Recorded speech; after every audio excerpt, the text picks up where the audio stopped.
till the storm came. I don't know if you believe in ghosts. Hell, I wasn't one to believe in much of anything that couldn't be explained by science or logic, but after what happened to me that rainy night, I'm not so sure anymore.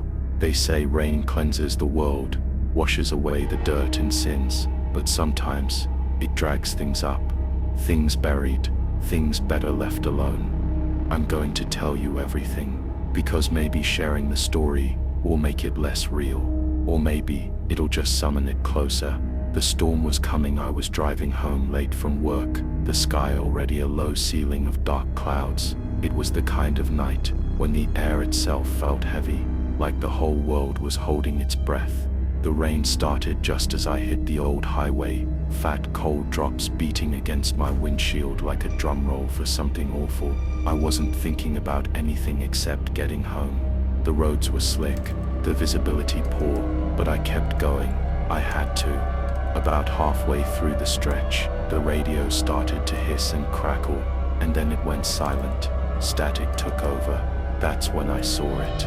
The first time, standing at the side of the road, just under the flickering glow of a broken street lamp, was a woman. She was soaked to the bone, dripping wet, wearing a long tattered white dress that clung to her like it was part of her skin. Her face was pale, her eyes fixed on me like 1,000 years of sorrow trapped in those dark depths. I blinked, and she was gone. A stranger in the rain. I thought maybe I imagined her, some trick of the storm, a reflection on the wet glass. But then, a mile later, I pulled off the road at a deserted gas station to get some coffee.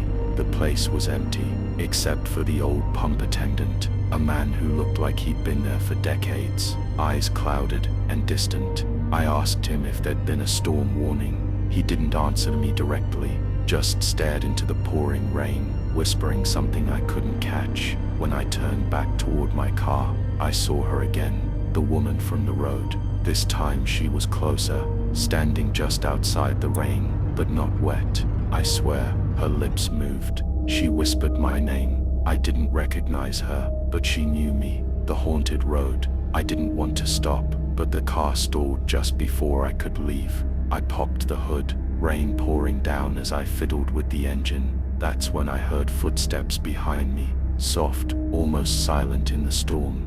I turned quickly, no one there.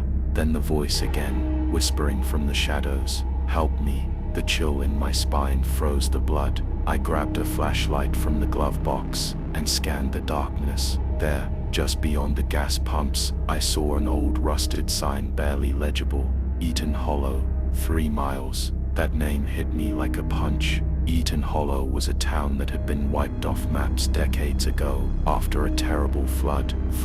Survivors said the rain had carried away everything. Homes, lives, memories. No one went near Eaton Hollow anymore, except now. I was driving straight toward it, the village underwater. I forced the engine to start and drove those last 3 miles into the storm, heart pounding. As I got closer, the rain seemed to change. It was thicker, almost viscous, and I swear, the sound muffled like I was underwater. Then the road ended. A massive lake had swallowed it whole.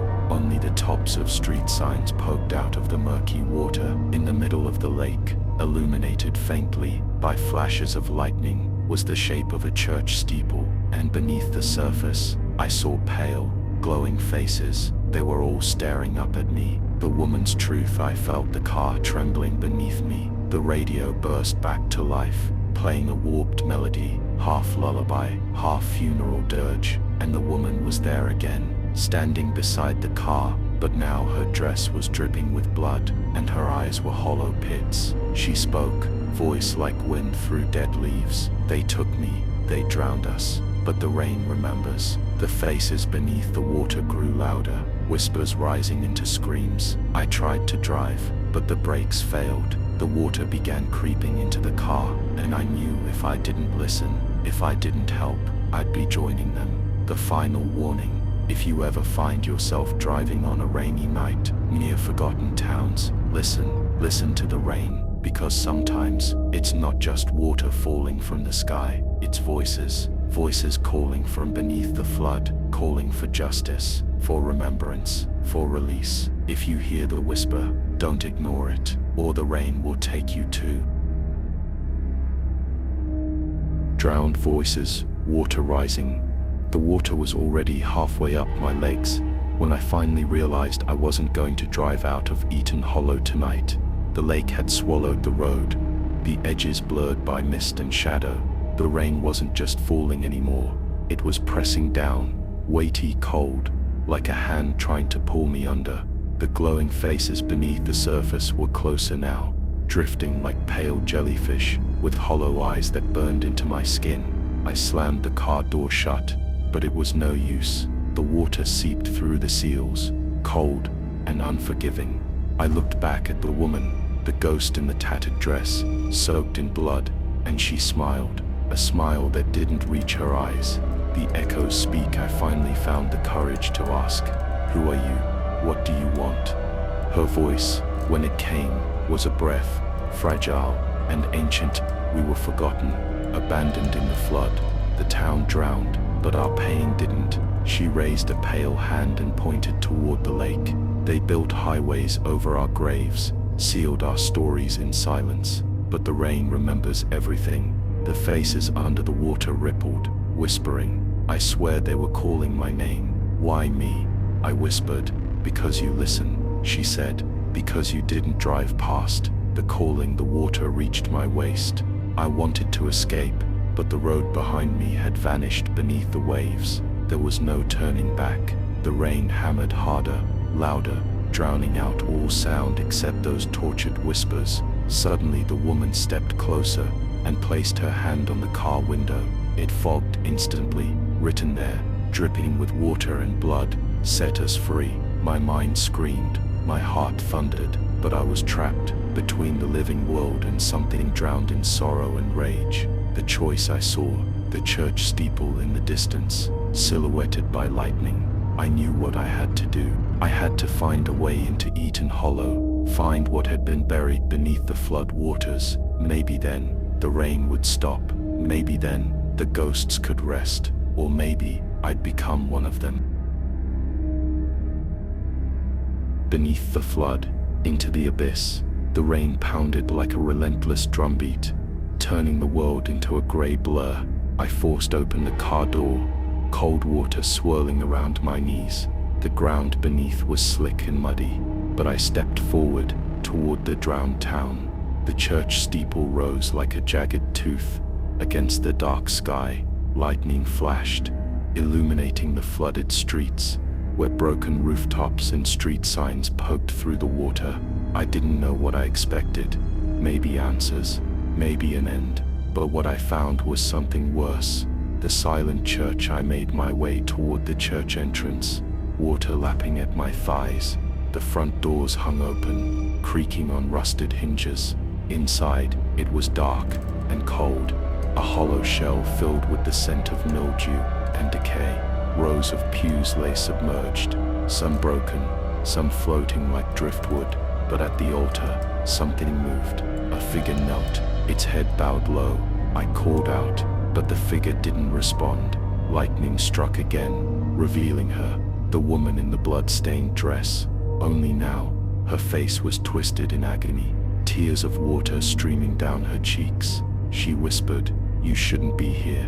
The truth unveiled. She told me the story, how the flood wasn't an accident, how the town had been sacrificed. Leaders had made a deal, trading lives for progress, drowning Eaton Hollow to build a highway that would erase it forever. The drowned weren't victims, they were prisoners, trapped beneath the rain, trapped beneath the water, bound to the melody of the storm that never stopped. The price of freedom. "If you want to free us," she said, voice cracking like dry leaves, "you must join us first." The water surged, cold and unyielding, pulling at my legs. I tried to resist, but it was no use. The rain whispered promises of release, but its touch was ice. The last thing I saw before the darkness claimed me was the faces beneath the water, smiling with empty eyes. The new ghost in the rain. I'm writing this now, soaked to the bone, trapped between worlds. The rain is no longer outside, it's inside me. If you hear the storm calling your name, don't answer. because once the rain touches you, you never leave.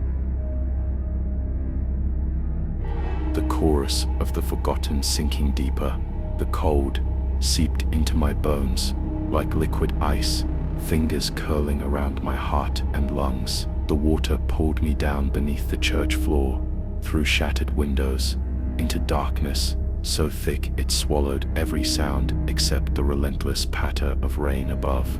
I struggled, but it was useless. The lake had become a cage. As I sank, faces emerged all around me, pale, drowned, their lips moving in a silent song. The chorus of Eaton Hollow, the song of the lost, their voices filled my mind, whispers that grew into a haunting melody, a song of betrayal, of sorrow, of endless waiting. Join us, they called, sing with us. I felt the water fill my lungs, but in the depths I could still breathe, could still hear the rain's mournful hymn. The woman's voice echoed one last time. Now, you are one of us, the new guardian. When I woke, I was standing again by the roadside, rain falling softly around me. The gas station was gone, the highway stretched empty, no sign of Eaton Hollow, but I felt it, an echo beneath the rain, a whisper on the wind.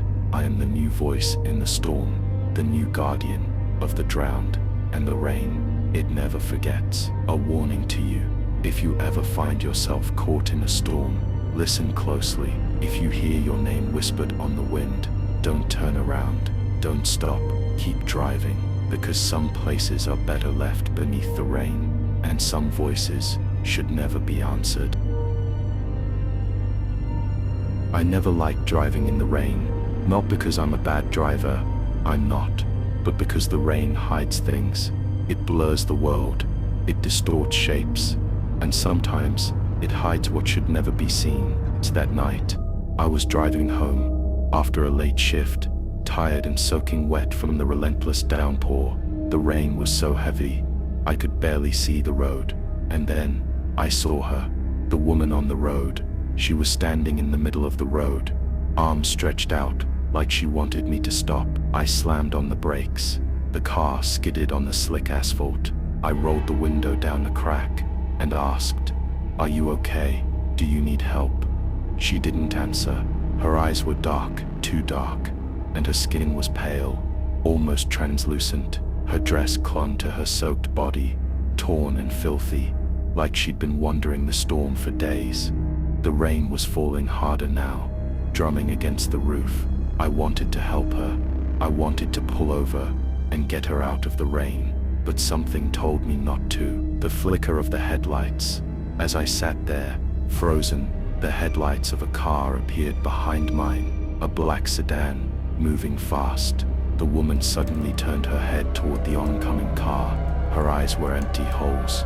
The headlights hit her. There was no impact, no sound, just the sudden silence that dropped like a stone in my chest. The car behind me swerved, missing her by inches, then sped past. I blinked. She was gone. The radio's warning. The rain softened to a drizzle. As I continued driving, I turned on the radio to distract myself. Static, then a voice, distorted but clear. "Don't look back. Don't stop. Don't let the rain catch you." I switched stations, nothing but static again. Then a crackle. A woman's voice whispered, "She waits for you." I slammed the radio off. My hands were shaking. The mirror reflection I pulled into an empty parking lot to gather myself. The rain pattered gently, on the roof now, almost soothing. I looked in the rearview mirror. For a moment, I thought I saw her, standing just behind my car. I spun around. Nothing, only the rain, and the empty night. I told myself I was imagining things, but the reflection in the mirror changed. Her face pressed against the glass, pale and wet, eyes locked on mine.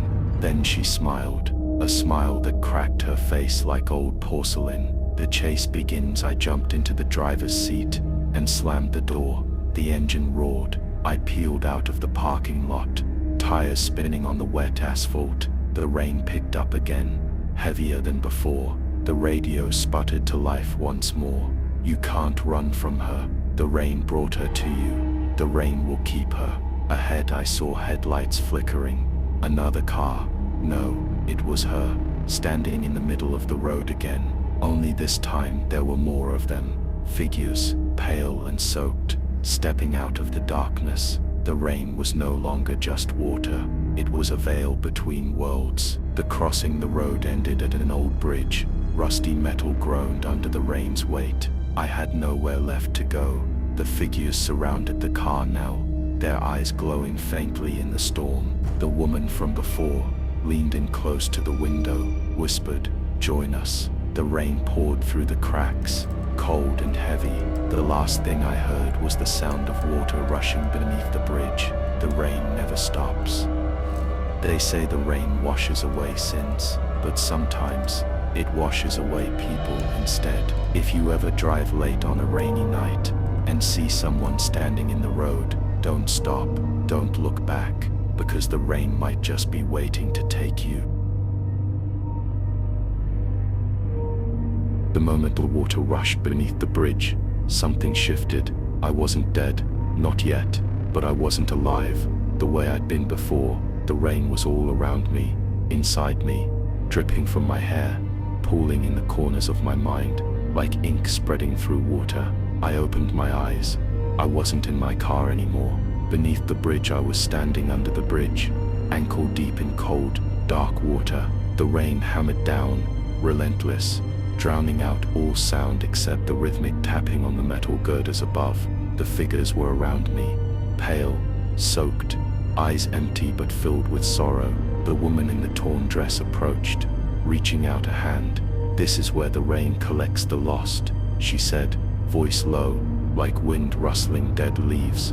"Once you cross the bridge, you don't go back. You join us." The other side I wanted to run, but my feet were glued to the slick stones beneath the water. She smiled again, that cracked, porcelain smile, and touched my cheek. Suddenly, I was somewhere else. A town swallowed by rain and shadow. Houses collapsed into mud, streets flooded with dark water, and the sky an endless sheet of gray. I was standing in Eaton Hollow, or some ghostly reflection of it, the rain's prison. The other figures surrounded me. "Why are you here?" I asked. "We're trapped," one whispered, voice like a breeze through cracked windows. "The rain never stops. It holds us here." The woman stepped closer. "You heard the radio. The rain brought you." "Why me?" I said. "Because you saw us," she said simply. The choice I knew I had to choose. Stay trapped in the rain's endless prison, or fight to escape back to the world of the living. I tried to move, to run, but the water rose to my waist, then my chest. The rain's cold touch was like ice burning my skin. The whispers grew louder. "Join us. Stay with the rain." I closed my eyes, fighting the pull, a flicker of hope. When I opened them, I was back under the bridge, alone. The rain was still falling, but this time, I could hear something else. A faint sound, a voice calling through the storm. "Help us." I knew what I had to do.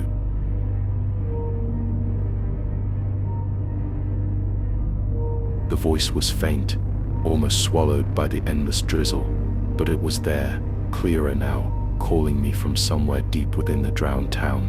"Help us." I followed it, wading through knee-deep water that shimmered under the faint lightning. The ruins of Eaton Hollow stretched endlessly, houses like broken teeth sinking into the mud, streets flowing with dark water.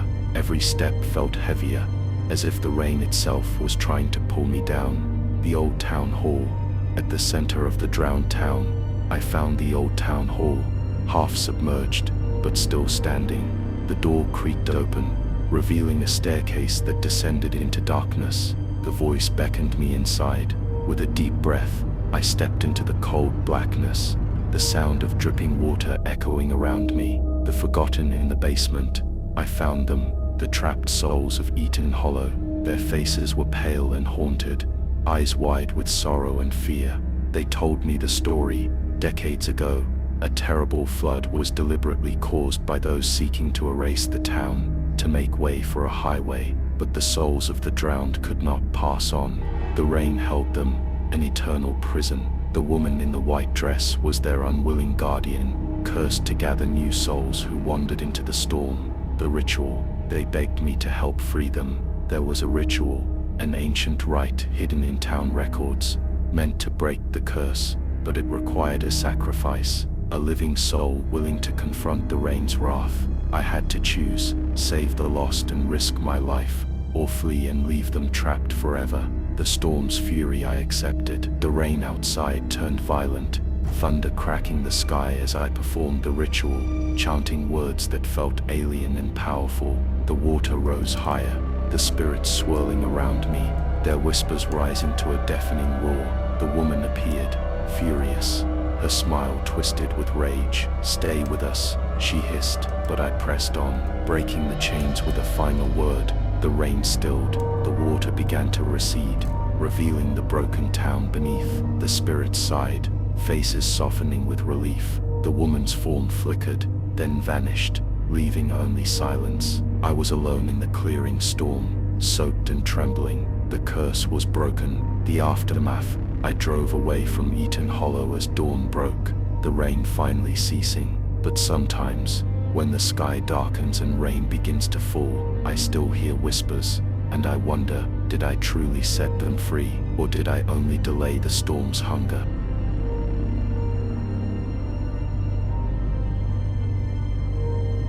Weeks after that night, the sky stayed clear. Sunlight poured through my window, warmth filling the corners where the storm had once loomed. I told myself it was over. Eaton Hollow was finally at rest, but the world around me began to feel different, quieter, heavier. Even when it wasn't raining, the air carried a faint, persistent moisture, like a whisper of the storm still lurking nearby. The first drop one evening, as I sat alone in my dimly lit living room, I heard it, the soft patter of rain on the roof, but I hadn't seen a single cloud all day. I looked outside. The sky was clear, stars faintly visible, yet the rain continued, slow at first, like a hesitant visitor, then stronger, insistent. The whispers returned that night. As the rain fell in unnatural sheets, I heard the whispers again, soft, sorrowful voices drifting through the walls, calling my name. I tried to ignore them, but the whispers grew louder, shaping into words. "Come back, stay with us, the rain never stops." I gripped the edge of the table, heart hammering. Was the curse following me? Had I truly broken it? Or was I now the storm's new prisoner? Reflections in the water. When I looked into the mirror, I didn't see myself. I saw her, the woman in the torn white dress, pale and soaked, eyes hollow. She smiled. An invitation, or a curse? I couldn't tell. I felt the cold seep into my bones. The rain wasn't just outside anymore. It was inside me, the storm's hunger.